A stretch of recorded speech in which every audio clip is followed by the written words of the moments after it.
G'day, hope yous are well. I am very late to this topic, I know. I've been thinking about it and kind of mulling over what I wanted to say, but I'm also lazy when it comes to doing things for my channel. Combine all of that with me working full time and getting easily distracted by other stuff, and it's basically a blink and suddenly Avowed is a month old and this is a dead topic. I wanted to still say something about it, both to get it off my mind and because I'd like to think it could be helpful to have a more understanding take out there. Keep in mind as I go over my thoughts that I don't think there are any issues with simply not enjoying Avowed because you're after something it doesn't happen to offer. Obviously, if you're after a game with interactive systems and more complex AI, Avowed is not for you. It's the criticisms that Avowed didn't do something that the devs decided against, or maybe didn't even set out to do in the first place, that I find the most unhelpful and silly. Spending time comparing Avowed to Skyrim or Oblivion is not only unhelpful in actually identifying what does or doesn't work in Avowed, but it's also a disservice to the general gaming discourse, given Obsidian's very own comments about their game not being a Scrolls-like. Originally, the game was being developed as a mix of Destiny and Skyrim. As per Jason Schreier's reporting, this version had troubles and was rebooted after the initial CGI trailer. I'll put that article in the description, which I recommend reading. I think people put too much weight into that trailer, given how many people saw a fantasy setting and Obsidian's name, and just figured we would get their version of an Elder Scrolls game. Even Josh Sawyer from Obsidian mentions first-person fantasy, inevitably leading to a Skyrim comparison. Now, to be fair, something to that extent was being made at the time, but it is also an announcement trailer, a CGI announcement trailer no less. I don't think that should be the basis with which you then try to quantify an Elder Scrolls comparison when development goals and direction has been changed completely on top of the developers themselves saying this game is not Skyrim. Even today, that first trailer is pointed to as a promise that wasn't delivered. Moving past the trailer and onto the game we received, you'll find no shortage of comparison videos where the person showcases differences between Avowed and Skyrim. A couple of examples are things like Avowed's NPCs being static, whereas they'll showcase that in Skyrim they can be interacted with and have reactions to the world, and also the fact that Avowed doesn't feature physics-based objects or a stealing mechanic. Yeah, those things are true, but why do the comparisons exist if the game isn't trying to be a sandbox experience? Games can be iterative by including systems introduced in other titles, but there's a long list of reasons every new release doesn't have every single feature of older games. It can be due to budget or development issues, as Obsidian dealt with for the initial version of this game, or it's because the direction of the game currently being developed has no use for said features. I really love the original Sin games from Larian Studios, especially the interactivity in and out of combat. By memory, the CEO Sven Vink spoke about how his desire to make an interactive world for the player came about from playing one of the Ultima games. It might have been 7 because that's the one he mentions being his most favourite game. So if games have to be iterative, what purpose would it serve if I booted up Pathfinder Wrath of the Righteous and criticised it heavily for not letting me move barrels and crates around or just murder whoever I feel like? If a person wants to know if Pathfinder will be an enjoyable time, how is it helpful for me to answer that by telling them it doesn't have building mechanics like a game from the 90s? Is it helpful to criticise Mass Effect or The Division or Yakuza because I can't attack random civilians like I can in Oblivion? Planescape Torment is praised heavily for its writing.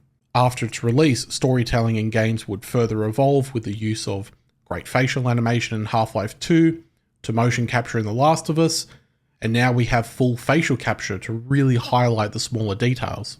Is it reasonable to then criticise mouthwashing for not having voice acting or any form of motion or facial capture? These are features that exist in much older games, so it should just be the default, right? That's an extreme example, but I think it's one that still highlights the issue of criticizing someone for not doing something they're not even trying to do in the first place, or maybe can't even accomplish.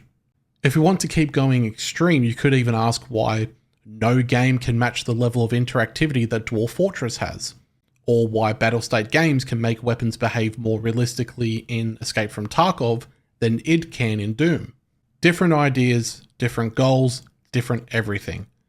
Even though I personally don't like Avowed, I think it's unfair to the team to have someone reduce their game to Skyrim comparisons just because both games are fantasy RPGs and played from both a first and third person perspective.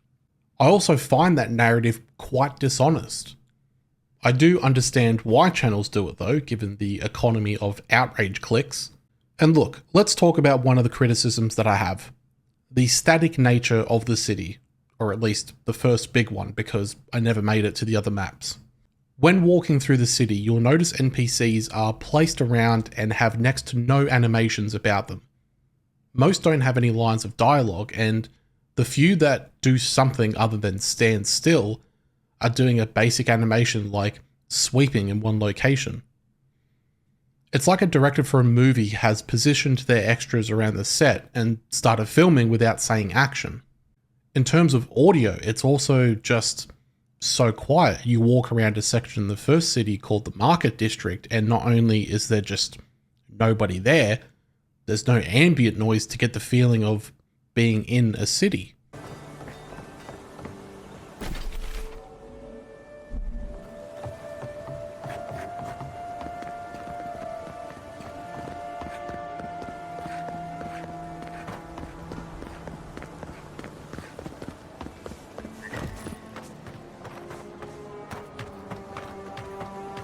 You don't get any sense of the world actually being filled with civilians.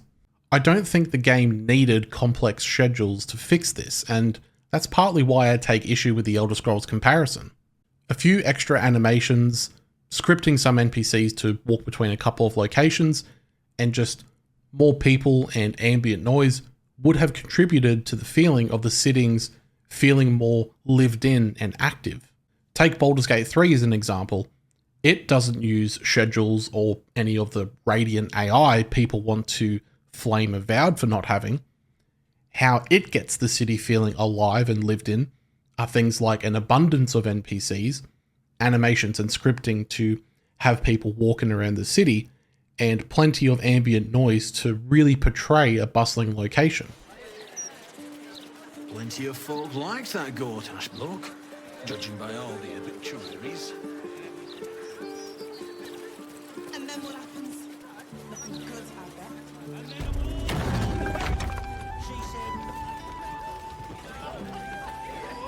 How's the orb treating you, Gale? But what about the Outer Worlds? Obsidian had systems implemented like killing any NPC, stealing, etc. Why didn't Avowed have the same features, and were they even considered? I think that is perfectly reasonable to ask, and to be honest, it is a far more interesting topic than putting the game on easy and using low tier gear while you stunlock a single higher level enemy for your comparison videos. Game design is a fickle beast, so it very well could have been an issue with implementation and or inability to get the systems functioning in time that led to a cut, or it could have been a deliberate choice very early on, given the game was rebooted, and maybe other aspects were prioritized to get the game finished and not blow out the budget. Learning about how games are made and how decisions are made regarding priorities is interesting.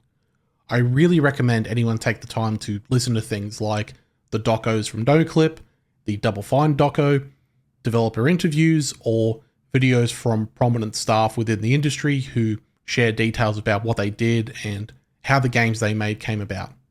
Timothy Kane's YouTube channel is great. I definitely recommend watching his content. Ultimately though, regardless of whether or not Avowed had features cut because of time and budget constraints, or the devs themselves chose not to do it early on, if Avowed doesn't have whatever it is that you're after, play a different game. By the end of 2023, I personally was growing very tired of competitive shooters, so I stopped playing them. If you want an immersive open world with a bunch of interactive systems and NPC schedules, play Kingdom Come. If you're after something more freeform but still systems driven, try RimWorld or Kenshi. If you're after complete freedom, try something like Dwarf Fortress. The important thing is to judge the game that exists, not the one you imagined or wish it was. I know that's very difficult for some, given how useless some reviews or general feedback can be online. There is still a lot of people who will happily say Doom Eternal is restrictive in its weapon usage, even though only a single enemy in DLC 2 requires a specific weapon to kill. I once saw a negative review for Disco Elysium, where the person complained that character movement was too slow and there should be a run button. Something that does exist in the game. I greatly dislike Starfield, but a criticism I never gave it involved complaining that it didn't offer me the same seamless exploration of No Man's Sky. If I wanted that, I would just play a game that sets out to do that, not negatively review a game for not trying to do that in the first place. I will never complain that Need for Speed doesn't have realistic handling. If I want that, I would play something like Assetto Corsa Competizione or iRacing. And I certainly won't complain that a non-open world game isn't open world. Until the next video, have a good one.